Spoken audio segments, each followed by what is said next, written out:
अवसरको खोजी गर्दै 16 वर्ष अगाडि सिङ्गापुर पुगेका युवा कमल बस्याल अहिले त्यहाँको स्थापित होटल व्यवसायी बनिसकेका छन्। उनलाई नेपाल सरकारले गत हप्ता मात्रै पर्यटन दूतको रूपमा नियुक्त गरेको छ। उनकै विषयमा समेटेर तयार पारेको विशेष प्रस्तुति आजको व्यक्तित्व सेगमेन्टमा।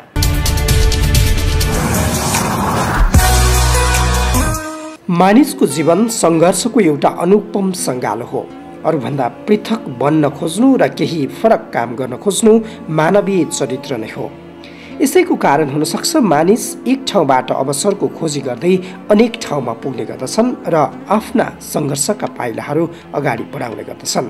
तिनै अवसरहरूको खोजी गर्दै 16 वर्ष अगाडि सिङ्गापुर पुगी आफूलाई स्थापित होटल व्यवसायको रूपमा अहिले चिनाउन सफल युवा हुन् कमल बस्याल।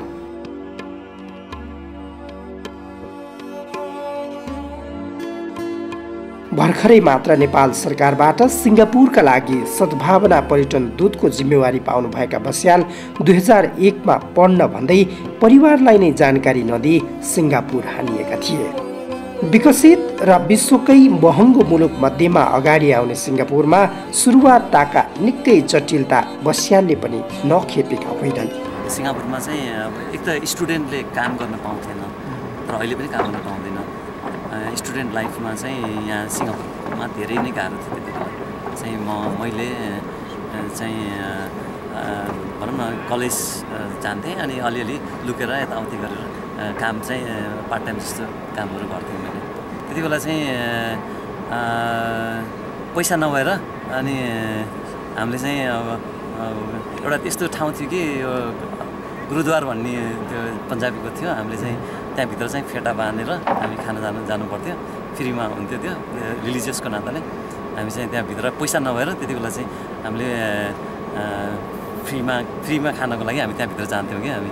सिङ्गापुरको पर्यटकीय क्षेत्र मेरिना बेमा होटल सञ्चालन गरिरहेका बस्याल आफ्नो निरन्तरको कडा परिश्रमकै कारण अहिलेको स्थानमा पुग्न सफल भएको बताउँछन्। I believe in hard work. म एकदम हार्डवर्कमा बिलिभ गर्छु। म कसैले मलाई यो गर उ गर भनेर म अगाडि बढ्दिनँ। म हार्डवर्कमा म बिलिभ गर्ने हुनाले मैले चाहिँ जे गर्छु हार्डवर्कले नै मलाई यहाँसम्म पुऱ्याएको। म 12 घन्टा पनि काम गरेँ, म 16 घन्टा पनि काम गरेँ, म 20 घन्टा काम गरेँ, म कहिलेकाहीँ नसुतेर काम गरेँ।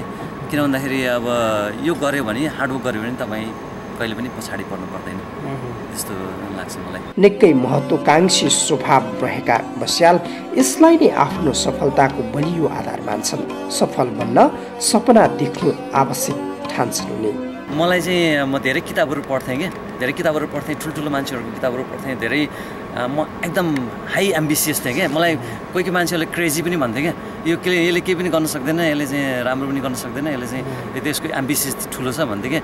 किन भन्दाखेरि एम्बिसियस नभइकन अगाडि बढ्न कोही पनि सक्दैन, त्यो मेरो चाहना थियो। म किन भन्दा यो एउटा चाहिँ बिल गेट्सको एउटा चाहिँ बिल गेट्सकोबाट म एउटा चाहिँ उसको खान्छ क्या, उसले भनेको छ त्यसबाट म एउटा चाहिँ प्रभावित भएको थिएँ क्या पहिला। के भने उसले बिल गेट्स के भनेको थियो भने if you are born poor is not your mistake, but if you die poor is your mistake भन्नेबाट मलाई धेरै प्रभावित भयो क्या त्यसबाट। किन भन्दा मान्छेले निरन्तर रूपमा चाहिँ सङ्घर्ष गर्यो भने nothing is impossible, everything is possible. तपाईँले मनबाट काम निरन्तर रूपमा त्यो कामलाई गर्नुहोस्, त्यो काम गर्नुहोस्, तपाईँले इम्पोसिबल भन्ने कुरा केही पनि हुँदैन। विदेशमा भएर पनि नेपाल र नेपालीसँग कुनै न कुनै तरिकाले जोडिन खोजिरहने कमल नेपाल र नेपालीको प्रवर्धन हुने कार्यक्रमहरूमा सकेसम्म आफूलाई अनुपस्थित कहिल्यै गराउँदैनन्। सिङ्गापुरसँगै अस्ट्रेलियामा पनि आफ्नो व्यवसाय फैलाइरहेका बस्याल काम गर्ने वातावरण आफैले बनाउनु पर्नेमा जोड दिन्छन्। उनी भन्छन् आफू सफल भएर मात्र पनि हुन्न, राष्ट्रलाई केही गर्न सक्नुपर्दछ। वातावरण भनेको आफैले बनाउने हो क्या। वातावरण भनेको कसैले बनाइदिएर बन्ने होइन। तपाईँ एक्लै जन्मेको, तपाईँ एक्लै बुवा आमाले तपाईँलाई वातावरण गराइदिए, तपाईँ हुर्किनु भयो, तपाईँ ठुलो हुनुभयो, तपाईँ पढ्नु भयो। तपाईँ पढिसकेपछि तपाईँको वातावरण तपाईँ आफै बनाउने हो नि त। शिक्षा अरूले दिने, गाइड अरूले गर्ने त वातावरण आफै बनाउने हो नि त। काम गर्ने शैली त आफ्नै हो नि त। अरूले तपाईँले यो गर भनेर स्पुन फिड त कसैले गर्न सक्दैन नि त। मलाई पनि कसैले गरिदिएको त होइन नि। म त बुवामा नेपालमा हुनुहुन्छ, म आफै गरेको नि त।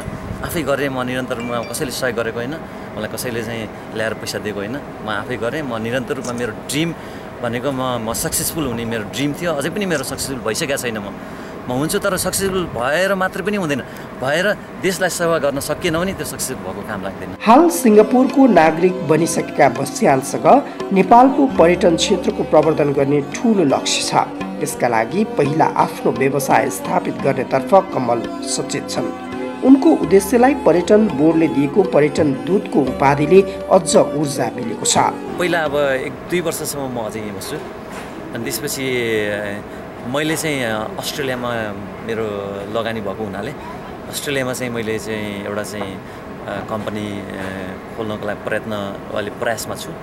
अनि त्यसपछि चाहिँ म चाहिँ कस्तो भन्दाखेरि नेपालमै यहाँ चाहिँ सबै बिजनेस सेटअप गरेर अस्ट्रेलियामा सेटअप गरेपछि नेपालमै गएर बस्ने र नेपालीहरूलाई कसरी हुन्छ नेपालमै गएर बिजनेस गर्ने, एउटा नेपालमै गएर बिजनेस गरेर नेपालीहरूलाई रोजगार दिने र पर्यटन क्षेत्रलाई कसरी हुन्छ, पर्यटन क्षेत्रमा कसरी हुन्छ अगाडि बढाउने, विदेशमा भएको विदेशीहरूलाई कसरी नेपालमा भित्राउने, त्यति मात्रै मेरो सोच छ। केही गर्न सकिएन भन्दै निराश हुने युवाहरूलाई कमलको सुझाव छ। भगवानले सबै दिएकै हुन्छन्, तर सङ्घर्ष गर्न भने छाड्नु हुँदैन।